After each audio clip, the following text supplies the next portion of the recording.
Welcome to Conversations Live. For more than a decade, we've brought you the best in books, entertainment, and current events. When the movers and shakers of the world have something to say to you, they say it to us first. Now, here's your host, Cyrus Webb.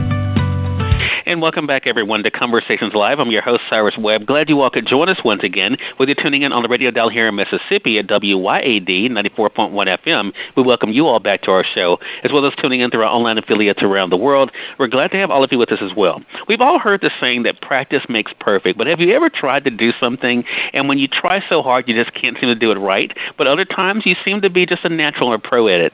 Our next guest has written a book that I think you all will really appreciate. We're excited to welcome Chris Harris to our program today. He's the author of the book, I'm Just No Good at Rhyming and Other Nonsense for Mischievous Kids and Immature Grown-Ups. We'll talk to Chris not only about the book, but also what it's been like for him to see the way that young people and those not so young have been able to appreciate the message of the book and also find some laughter along the way. If you're just not hearing about it, we'll tell you how you can get your own copy of it. But Chris, hello to you and welcome to the program.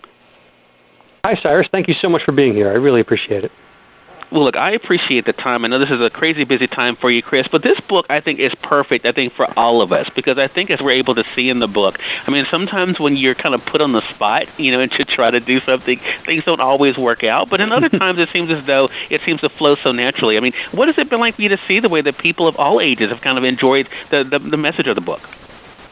Well, it's been a delight for me. I'm actually, some people don't take criticism well. I don't take compliments well. I don't know what to do with them sometimes, and I'm resisting every urge to tell people who tell me they love the book to say no, it could have been so much better.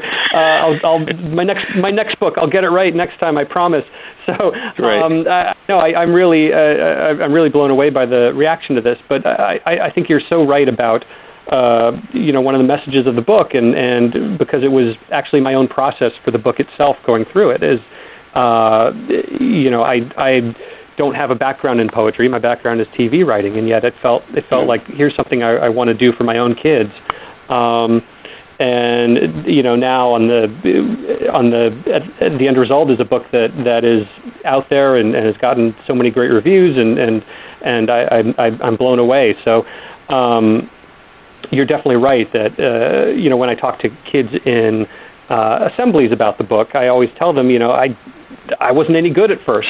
Just like anyone starting out with something, I needed to work on it. And that's why, and then I'll throw out that title poem, I'm Just No Good at Rhyming. And I won't read the whole thing for you, but I will because the kids respond, read the first stanza. I'm just no good at rhyming. It makes me feel so bad. I'm just no good at rhyming. And that's why I'm so blue. And you can see the kids jump up and you can see the light in their eyes go on, and there's always someone out there who yells, "What? That doesn't make any sense." And that was my starting point. I started out not very good, and by the end I had a book. Right.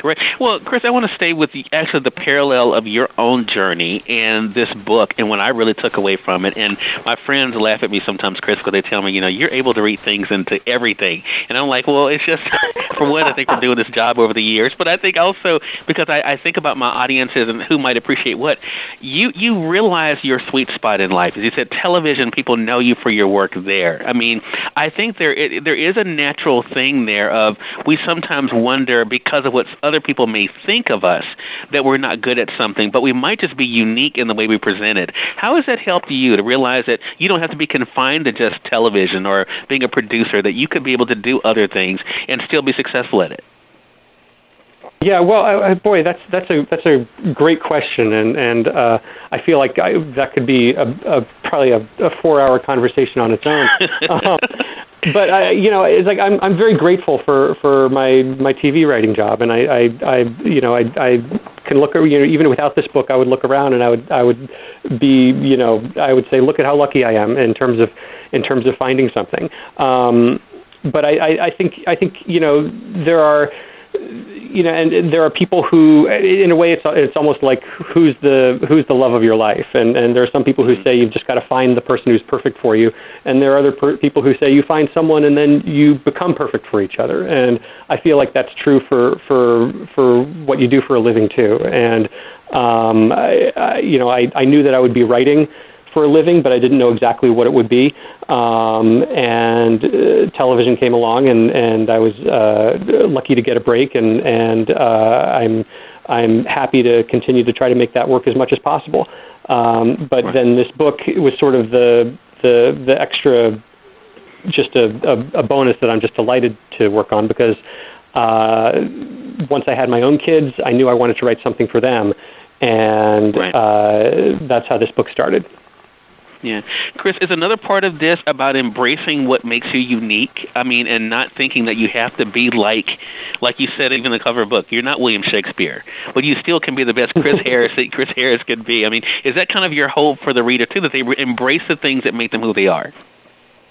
Yeah, exactly, and I think it's the cover says by Chris Harris without William Shakespeare. Although I think if you start flipping through it, it's very obvious that William Shakespeare had nothing to do with this. But yeah, one thing about my book is that I think is a little bit I wouldn't say unique, but definitely comes from my own personality. I remember books, my favorite books growing up, books and authors, they just seemed like this impossibly perfect thing that just came from above, and authors were just majestic. And the author of this book is just a mess throughout the book. Yeah. He misses obvious rhymes. He makes a mistake trying to spell the word mistake. He gets into a fight with his illustrator, that's real to me because, as I was saying earlier, I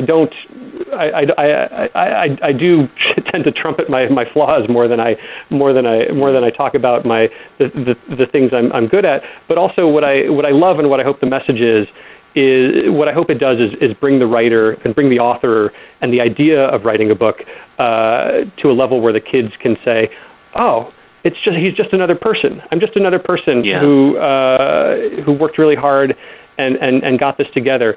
I just happen to be a little bit older than the kids, and I guess have a literary agent.